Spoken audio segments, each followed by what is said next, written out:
Izzy, I know your coach is there. I ask you, we know you guys have been living at City Kickboxing. Your coach Eugene Behrman said out of everybody that you're the worst roommate. What's your response to that? Well, I mean, he's a pretty shit roommate from all the years I've roomed with him in hotels. So there's a reason I don't room with him anymore in hotels. And while we've been at the gym, he's had his own little private office. So I don't know what the fuck he's talking about. All right, all right. You're coming up on a year of being UFC champion officially.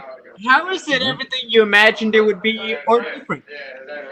Um, yeah, it's everything I imagined it would be, and then some. But I'm just handling it day by day, moment by moment. I'm not taking anything uh for granted. I'm not taking anything lightly. To a lot of people, this is a super fight. It wasn't too long ago when you were the spectator and you were watching a lot of these.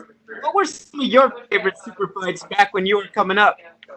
Ooh, one that reminds me of this is Anderson versus Vitor Belfort. That in my head, it wasn't a super fight for most people, but for me, I thought that was gonna be a super fight. But yeah, that was one that I feel like this fight's gonna be similar to. Is it just about the contrast of styles? Is it about the personalities? What is it for you that makes this one really pop in your opinion? It's just the style and the look of it. Like I said, is this overly inflated balloon animal. It's just juiced up motherfucker. And then there's me, skinny little kid with some Bruce Lee moves. And I come in here, dust this guy up, and then it just looks sick as fuck. We know you're on the cover of the game, but have you had a lot of time to play as yourself in the UFC 4? I haven't played it myself. Yeah, I've played as Kamaru and I think Leon Edwards maybe, but I haven't had a chance to play it as myself because I've been busy. And also, Fall Guys has been fun, so that's a quick game I can play, and it's enjoyable. Gotcha, gotcha. Final question. This fight obviously has a ton of people hyped. I'm assuming everybody wants to talk to you about it and bring it up. How do you tune that out so you could stay focused and just prepare for it just like you do every other fight without the extra distraction? Experience. I've been doing this for a long time, so for me, it's same shit. I just come in, do my job, and I turn down all the extra noise of opinions that don't really matter. All right, thank you, Izzy. All good. We will take the next questions from Christopher Reeve with the New Zealand Herald. G'day, mate. Just a little bit on the camp. How has it been different for you this time around with you and the boys obviously living there? I know you spend so much time at the gym anyway. Like, has it been that much different? Just no distractions to be honest. When we went down to level 3 lockdown, there's been no distractions, and that's been good for us. That's been good for the bond of the team, the morale, and the skill upgrades. So yeah, I think this 2 weeks that we had in lockdown was the catalyst for what's gonna happen come 26 September. With the boys that were there with you, was there any hmm sort of, I guess, selection process with the guys you wanted in there with you for Yeah, preparing for this event? yeah, definitely. But Eugene made those choices because he's the head coach and he knows best. I made some choices if I need to, but Eugene handled it and I trusted him with it. Obviously, a couple of weeks out now. What does that look like for you? When do you head over for the fight? Just practicing patience. I'm just practicing patience because I can see the finish line in the horizon, and you can't blow your wad. You just have to keep doing. I've done this before, so my body knows exactly what to expect. And yeah, I can't wait. I'm just practicing patience. Just lastly, from me, who's the best volleyball player in the gym? Right now, Carlos is the MVP. If I'm being honest, Carlos is the MVP. If I'm being honest, Sweet brother, thank you. all good. We will take our next questions from Mojang Wu with Hoop Sport. Hi, Hey Long, how are you? Hey, long ni hao ma. 你好, 你好. I'm Tiger Brother from China. It's Hey, really a blast to have you here for this moment. So, as you know, many of your Chinese fans, including me, started to follow you up ever since you fought kickboxing in China. However, after UFC 248, many fans in China did not get satisfied with the way you beat Romero. So, Hmm. what would you react to this kind of a reaction? And do you think the last fight you bring out the best in you? The last fight I brought my best, but my opponent brought something completely different, which is to his credit what he's supposed to do. But at the same time, you're supposed to fight, and he wasn't willing to fight, so I can't fight by myself. So yeah, the last fight was a bit of a you know weird one, but it is what it is. We move forward with this next fight. Okay, so I saw you dyed your hair in pink, and it looked cute. And how Hmm. did you come up with that idea?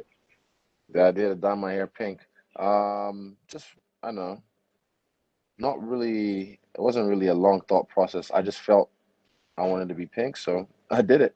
I didn't really think it was going to be that big a deal and get people caught up in their feelings.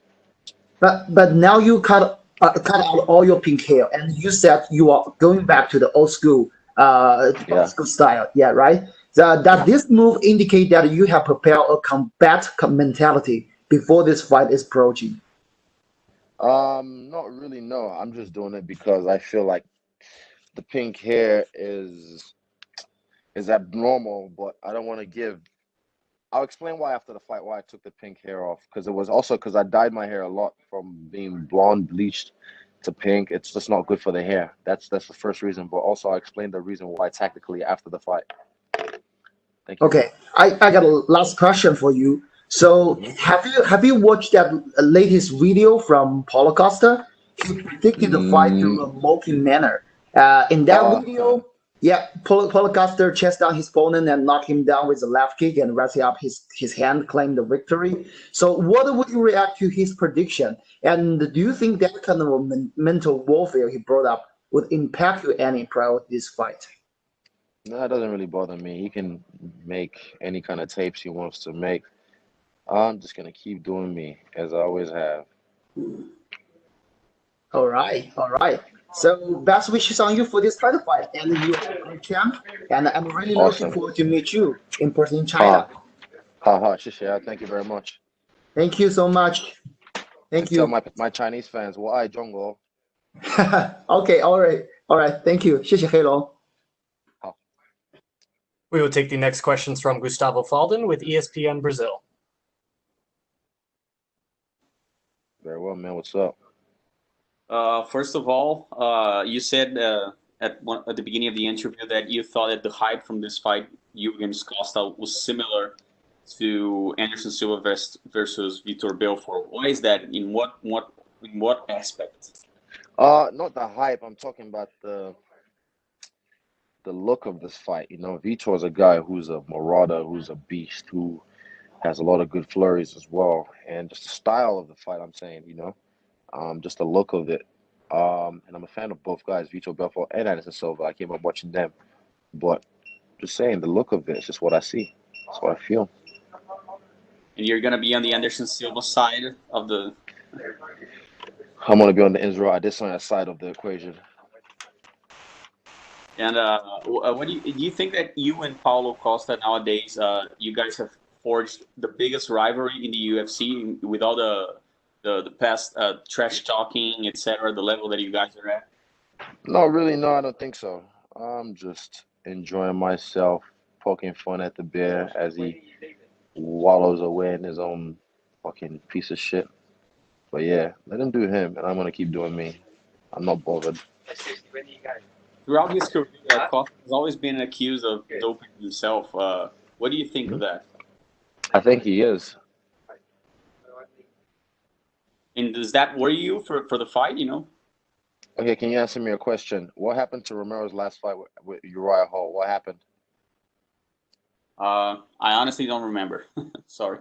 Okay, no, your Romero pulled out of his last fight with Uriah Hall, and I mean, unbeknownst to me, I thought it was just an injury reason, but it hasn't been stated that it was an injury.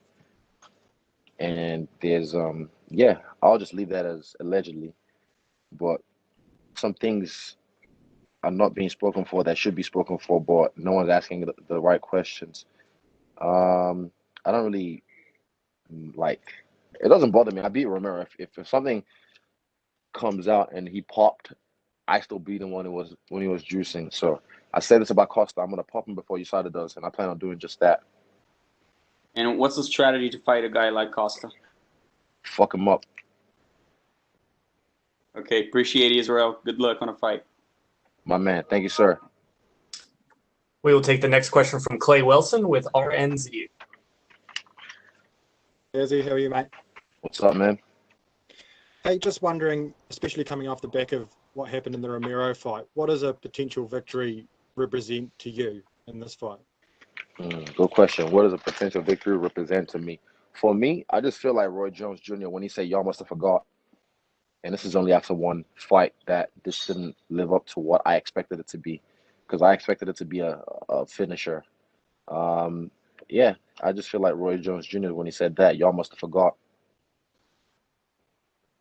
What about in terms of the balance between wanting to get the win, but also I'm assuming, part of you wants to make something of a statement after that fight, or like you say, prove what you do have? Nah, I just worry about just expressing myself, having fun. Winning just comes with that, to be honest. But I don't really worry about. I definitely want to win. Don't get me wrong. I love winning, but it doesn't like take most of the thought of my time. I think about expressing myself. Like, this is how I want to express myself in this fight. And when I do that, like I said, when I'm having fun, I'm the best in the world. So that's what I really focus on. I want to express myself and have fun. And just lastly from me, obviously no one got what we expected from Romero in that fight. Do you think there's any chance that we don't all get what we expect from Costa in this fight? In terms of what it has approached? I don't think Costa's he's too dumb. He's perfect for me. He's gonna come forward swinging like a buffoon, and I'm gonna clown him because I am a clown, aren't I? Cool, mate. All the best for the fight. Sure, thank you. We will take the next questions from Danny Segura with MMA Junkie. How's it going? You've had a pretty, I guess, heated build-up with Costa here. See both of you guys going back and forth. Would you say out of all your opponents in the UFC, you dislike him the most? No, I don't think so. By the way, what are you doing there? Are you like signing your medicals? If you don't mind me asking. Or This posters? is Oh, autographs for cards. So I've got like hundreds to do. So that's why I'm just multitasking. If you want to be the best in this game, you want to be that household name, this is the shit you have to do. of course. And Costa here, another striker, and you're no stranger to taking on some of the best strikers in the UFC: Anderson Silva, Robert Whitaker. Where would you rank him among the strikers that you faced prior? Bro, even in kickboxing, he's not one of the best. I faced way better strikers, so that's not even close. In the UFC, strike might be maybe I've had like how many fights? I don't know. He's definitely not the best fighter. I feel like Silva's a better striker than him. Whitaker is a different striker than him, but can be better.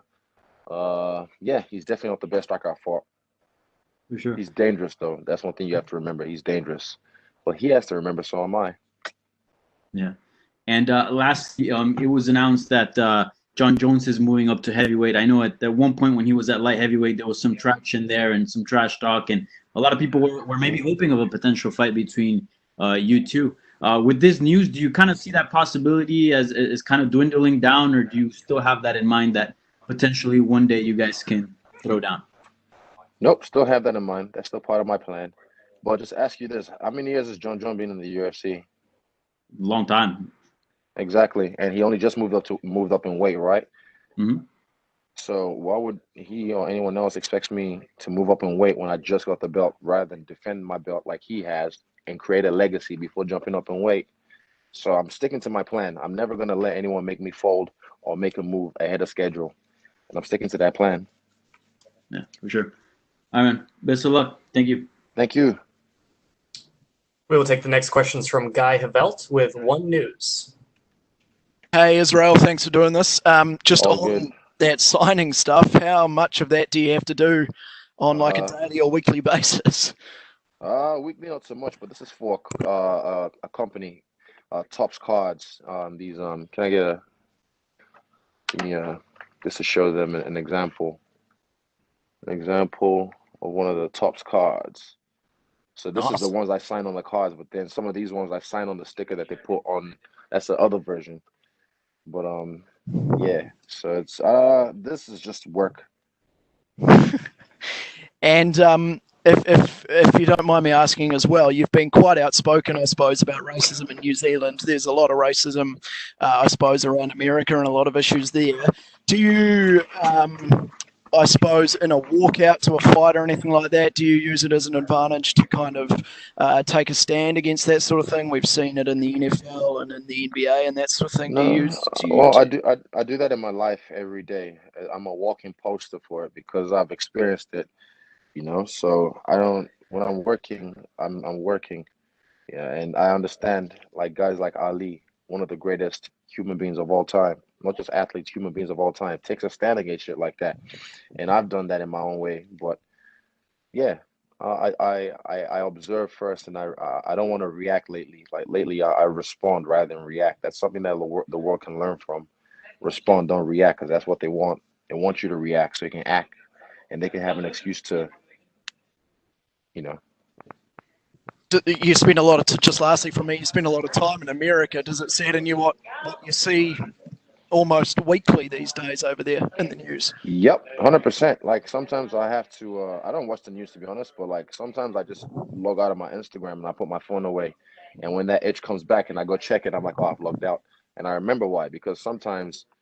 Like when Chadwick Boseman died, you know, rest in peace to the Black Panther. The timeline was just sad, constantly. It was just, you know, sad. And then two other unarmed black men got killed, and it gets posted and retweeted and stuff like that. And you have to look after your energetic space and tune out from stuff like that once in a while, and then you can tune back in. You can't just be involved. If not, you'll drown in misery and sorrow. So you have to cleanse yourself from those kind of things and then get back to fighting the good fight.